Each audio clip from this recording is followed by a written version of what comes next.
तो स्वागत है सभी लोगों का आज के हमारे नए वीडियो में। दोस्तों आज हम देखने वाले हैं कि न्यूटन्स लॉज के साथ हम कैसे वर्क करते हैं, इनके साथ हम कैसे डील करते हैं और प्रॉब्लम्स कैसे सॉल्व करते हैं related to all the Newton's law of motion. तो हम एक्चुअली कंसेप्चुअली आपका इंट्यूशन डेवलप करेंगे, आपके कंसेप्ट्स को स्ट्रेंथन करने की कोशिश करेंगे through the various scenarios that I have drawn. तो let us get started guys. हमारा पहला सीन ये है कि ये बंदा इस ब्लॉक को रफ सरफेस पर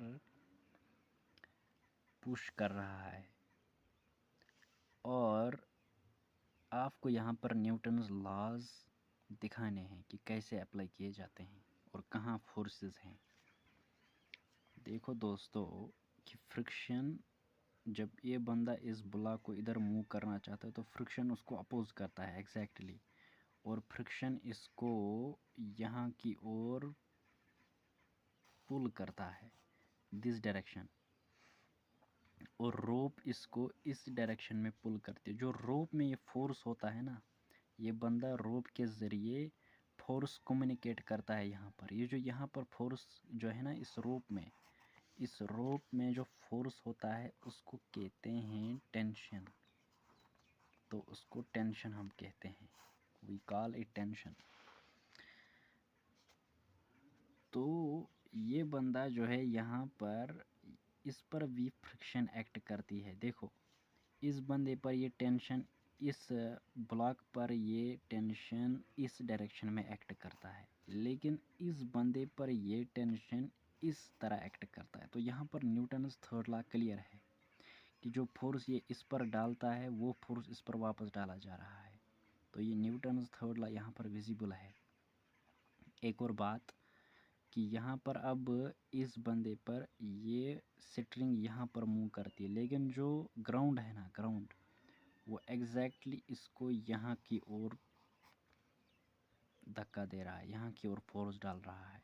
और अगर ये रेस्ट पर है, सपोज ये रेस्ट पर है, तो ये फोर्स, ये जो फ्रिक्शन फोर्स है ये एग्जैक्टली इस टेंशन के बराबर है जो कि इसमें है, अगर ये इक्विलिब्रियम पर है, अगर ये मूव नहीं करता है। इसी तरह अगर ये मूव नहीं करता तो ये भी मूव नहीं कर सकता, ब्लॉक भी, या समझ सकते हो। ये अगर मूव नहीं करता है ये भी मूव नहीं कर सकता। इसका मतलब ये हुआ कि टेंशन इसके फ्रिक्शन के भी बराबर है। अगर इस पर भी फ्रिक्शन इधर एक्ट करती है due to roughness F dash, तो वो भी इस टेंशन के बराबर है। तो ये न्यूटन्स थर्ड लॉ मैंने आपको इस सिनेरियो में दिखाया। आइए देखते हैं दोस्तों और एग्जांपल्स। एक और एग्जांपल है दोस्तों, सपोज ये बंदा हेलीकॉप्टर से हैंगड है इस रोप के साथ, लेकिन रोप में बीच में एक स्प्रिंग भी है। अब स्प्रिंग इसके साथ कैसे डील करते हैं, देखो यहाँ पर एक सिंपल सिनेरियो है। यहाँ पर अगर ये ब्लॉक है, इसका मास सपोज m है और इसको मैंने फोर्स डाल दिया F, तो ये जो स्प्रिंग है ना ये कंट्रैक्ट हो जाएगी। सपोज ब्लॉक यहाँ पर आ गया, यहाँ पर ब्लॉक पहुँचा इस फोर्स की वजह से और रेस्ट पर आ गया, इस पोजीशन में ये रेस्ट पर आ गया। इस वक्त यहाँ पर कंट्रैक्शन होगी, मतलब ये जो लेंथ कंट्रैक्ट हुई इसमें स्प्रिंग में, suppose that be del x. क्या होता है दोस्तों कि इस पोजीशन पर ये रेस्ट पर आया है, ये आप याद रखना कि यहाँ पर ये रेस्ट पर आ चुका है और डेल एक्स इसमें कंप्रेशन हो चुका है स्प्रिंग में। तो जो स्प्रिंग जो है इस ब्लॉक पर वापस फोर्स डालती है इस पोजीशन पर स्प्रिंग फोर्स और ऑफ का फोर्स बराबर होता है इस पोजीशन पर जब ये रेस्ट पर आता है। इससे पहले ऐसा नहीं होता है, इससे पहले ऑफ का फोर्स स्प्रिंग के फोर्स से ज़्यादा होता है। तो अब क्या बात है कि जो स्प्रिंग्स होते हैं इनका क्वालिटी होता है। फॉर एग्जांपल कोई स्प्रिंग ऐसी होगी, कोई स्प्रिंग ऐसी है, कोई स्प्रिंग ऐसी है। तो इन स्प्रिंग्स का सब का एक मैथमेटिकल कांस्टेंट होता है जिसको हम के कहते हैं। तो जो इस पोजीशन पर स्प्रिंग फोर्स है वो उस फोर्स के बराबर है, मतलब वो फोर्स जो मैंने कहा स्प्रिंग कांस्टेंट्स का एक नेचर होता है के, ये इनका मैथमेटिकल नेचर होता है, ये इनका फिजिकल नेचर होता है। मैथमेटिकली हम इसको के लिखते हैं और डेल एक्स के प्रोपोर्शनल होता है। तो ये स्प्रिंग फोर्स की एक फंडामेंटल फार्मूला है। इस पोजीशन पर स्प्रिंग फोर्स इस फोर्स के बराबर होगा। तो स्प्रिंग फोर्स इस तरह होते हैं। लेकिन आप इस सिनेरियो को इमेजिन कीजिए कि जब ये ब्लॉक यहाँ पर रेस्ट पर आएगा तो उस वक्त ये स्प्रिंग इस ब्लॉक पर भी फोर्स डालेगी और इस वाल पर भी फोर्स डालेगी। और इस वाल पर फोर्स किधर होगा? इस वाल पर फोर्स ड्यू टू स्प्रिंग इधर होगा, लेकिन ये वाल यहाँ पर टेबल के साथ कनेक्टेड है तो टेबल इस पर फोर्स इधर डालेगा। तो फिर Newton's third law again is visible here. तुम समझ रहे हो?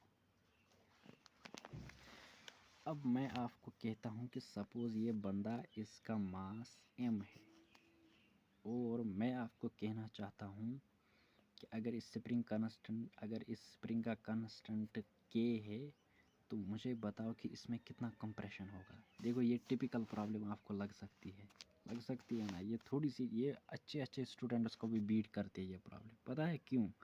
क्योंकि उनको न्यूटन्स थर्ड लॉ की क्लियर अंडरस्टैंडिंग नहीं होती है। ये सिनेरियो जब मैंने बताया, देखो इसको कैसे करते हैं। सपोज इस रोप में टेंशन T है, रोप में टेंशन T है। ये तुम इस तरह इमेजिन कर सकते हो कि ये वही वाल है जो वहाँ उस एग्जाम्पल में है, ये एंड। ये इमेजिन कर सकते हो और ये बराबर है, एनालॉगस भी है। ये इमेजिन कर सकते हो कि ये कोई वाल इस तरह है और आपने स्प्रिंग का एक एंड पकड़ के उसको खींचा। तो अब क्या होगा? जो इस बंदे का मास है वेट होता है mg, तो टेंशन होगा mg क्योंकि ये रेस्ट पर है, बंदा मूव नहीं करता है। अब तुमने इसको एक स्प्रिंग को एक एंड से इस फोर्स से खींचा तो इसमें क्या होगा? कंप्रेशन। स्प्रिंग फोर्स होता है k डेल x और वो है बराबर mg। और यहाँ पर सॉल्व करते हो आप, del x is equal to mg by k। तो इस तरह से आप स्प्रिंग्स के साथ डील करते हो। लेकिन अगर मैं इस सिनेरियो को और भी कॉम्प्लेक्स करना चाहूँगा ना, तो मैं कहूँगा कि ये सपोज़ ये हेलीकॉप्टर मूव किया। ये आपके लिए सवाल है। सपोज़ ये हेलीकॉप्टर मूव करना स्टार्ट किया, अभी पहले ये रेस्ट पर था जब हमने ये कैलकुलेशंस की। अब सपोज़ ये मूव करना शुरू किया विद एक्सेलरेशन a, तो आपको बताना है what is then the compression in spring in that scenario. तो इसका आंसर मुझे कमेंट्स में बता देना। हम अगले वीडियोस में इनका आंसर डिस्कस करेंगे।